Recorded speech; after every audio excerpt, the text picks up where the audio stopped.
यहाँ तशरीफ़ लाए हुए ऑल इंडिया मजलिस इत्तेहादुल मुस्लिमीन के सभी चाहने वालों का सिपह सालारों का मैं तहे दिल से शुक्रिया अदा करता हूँ जो आप लोगों ने अपना कीमती वक्त काटकर यहाँ पे मौजूदगी आपकी रही।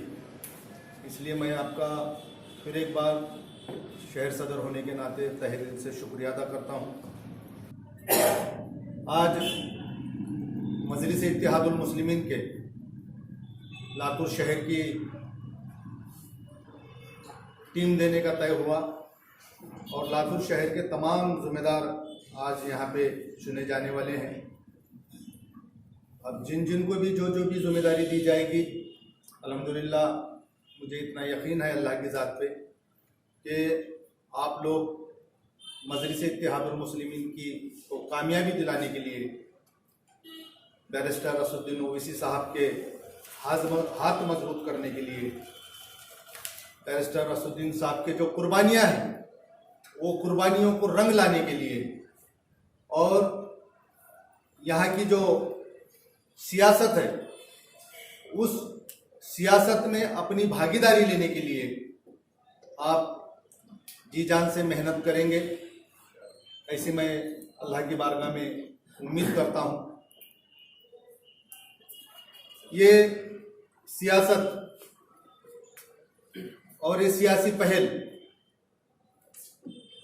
सिर्फ मुसलमानों के लिए नहीं है। ऑल इंडिया मजलिस इत्तेहादुल मुस्लिमीन ये ऐसा सियासी पक्ष बन चुका है, ऐसी सियासी जमात बन चुकी है जिस पे आज भरोसा इस मुल्क का मुसलमान, इस मुल्क का दलित, इस मुल्क का ओबीसी, इस मुल्क का जो पिछड़ा जो समाज है, ये तमाम लोग आज मजलिस इत्तेहादुल मुस्लिमीन के क़यादत को मान रहे हैं। तो कुछ लोग कहते हैं कि सिर्फ मजलिस मुसलमानों की पार्टी है, तो मजलिस सिर्फ मुसलमानों की पार्टी नहीं है बल्कि जो सो यहाँ का जो दबा कुचला जो जितना समाज है उन तमाम दबे कुचले समाज की क़यादत करने के लिए मजलिस इत्तेहादुल मुस्लिमीन इस देश में सियासी एक बड़ी ताकत बन के उभरी है। आज ऑल इंडिया मजलिस इत्तेहादुल मुस्लिमीन के सदर बैरिस्टर असदुद्दीन ओवैसी साहब के भाषणों को, उनके तकरीर को खास तौर पे सुना जा रहा है और बैरिस्टर असदुद्दीन ओवैसी साहब जब भी बोलते हैं, संसद में बोलते हैं तो संविधान के दायरे में रह के बोलते हैं, सिर्फ संविधान की बात करते हैं। यहाँ पे जो हमारे साथ, यहाँ के दलितों के साथ, यहाँ के ओबीसी के साथ, यहाँ के आदिवासियों के साथ जो अन्याय हो रहा है उसकी आवाज़ उठाने का काम बैरिस्टर असदुद्दीन ओवैसी साहब करते हैं। तो हमें ये चाहिए कि हम सिर्फ मुसलमानों की संगठन नहीं करते हुआ हम हमारे जो हम वतन भाई हैं, हमारे जो अदर कास्ट के जो भाई हैं, इन तमाम लोगों को साथ में लेकर, इन तमाम लोगों को ऑल इंडिया मजलिस इत्तेहादुल मुस्लिमीन के जो ध्येय धोरण है उसको बताने का काम हम लोगों को करना है। सिर्फ मुसलमानों की सियासत करके, सिर्फ मुसलमानों के वोटों पे हम सियासत तो कर सकते हैं लेकिन हम सत्ता नहीं पा सकते, सत्ता में हम भागीदारी नहीं ले सकते।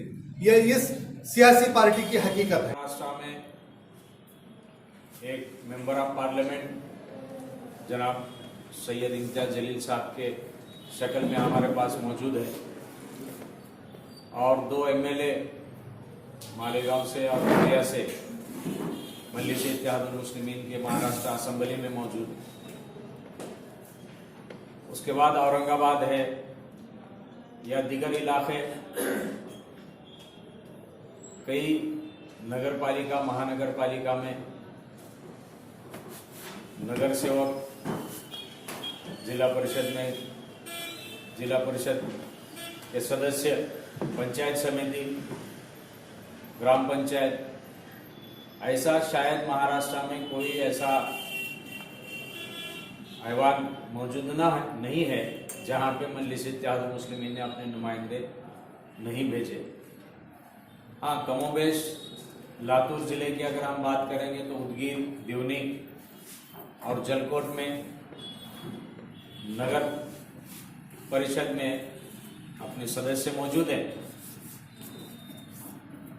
और 2006 से मजलिस इत्तेहादुल मुस्लिमीन लातूर शहर में काम कर रही है। 2009 में खुद मैंने असेंबली में इलेक्शन में हिस्सा लिया। उस वक्त शायद मजलिस इत्तेहादुल मुस्लिमीन का पहला शायद महाराष्ट्र में मैं अकेला असेंबली के इलेक्शन में उम्मीदवार था। शायद उस वक्त मजलिस इत्तेहादुल मुस्लिमीन के बारे में लोगों में उतनी चर्चा मालूमात नहीं हो, लेकिन आज अल्हम्दुलिल्लाह महाराष्ट्र के हर गांव देहातों में मजलिस इत्तेहादुल मुस्लिमीन का नाम और काम दोनों पहुंच चुका है। हमारी बदकिस्मती यह है कि जिस शहर से मजलिस इत्तेहादुल मुस्लिमीन का आगाज हुआ, लातूर शहर से, आज भी मजलिस इत्तेहादुल मुस्लिमीन अपना नुमाइंदा महानगर पालिका में नहीं भेज सकी। ये लातूर के अवाम और लातूर के मुसलमानों के लिए बदकिस्मती की बात है, वरना पार्टी ने जहाँ पे भी कदम रखा वहाँ पे कामयाबी से हमकिनार हुई। लेकिन लातूर शहर में कामयाबी से दो चार नहीं हुई, ये थोड़ा सा फिक्र की बात यहाँ पे हमको आज ये करना है। और अल्हम्दुलिल्लाह पिछले नगर पालिका इलेक्शन में, जिसमें अफजल कुरैशी साहब के नेतृत्व में नगर परिषद में महानगर पालिका के इलेक्शन में पार्टी ने हिस्सा लिया और 22,500 वोट मजलिस के उम्मीदवारों को मिले। आज मजलिस के शहर कार्यकारिणी के ऊपर आपको लिया गया है और किसी तरह से आप काम करेंगे और आपको क्या पद मिला है? जनरल सेक्रेटरी लातूर शहर। जो भी पार्टी ने मजलिस इत्तेहादुल मुस्लिमीन की जो भी जिम्मेदारी दी है उसके ऊपर मैं पूरा काम करूंगा और आने वाले वक्त में इलेक्शन भी है महापालिका और उसमें लातूर शहर में हर तरीके से हम जो भी समाज सेवा रहेंगे उसमें बढ़ चढ़ के काम करेंगे। आप प्रभाग क्रमांक कितने से आए? वार्ड क्रमांक 2। तो आप आने वाले दिनों में नगर सेवक को ठहरने वाले हैं क्या? किस क्या रहेगा तुम्हारा उद्देश्य? उद्देश्य हमारा ये रहेगा, जो भी समझो जिसके वोटर कार्ड में नाम नहीं है, जिसके आधार कार्ड नहीं है, जो भी समस्या है उसके ऊपर काम करें।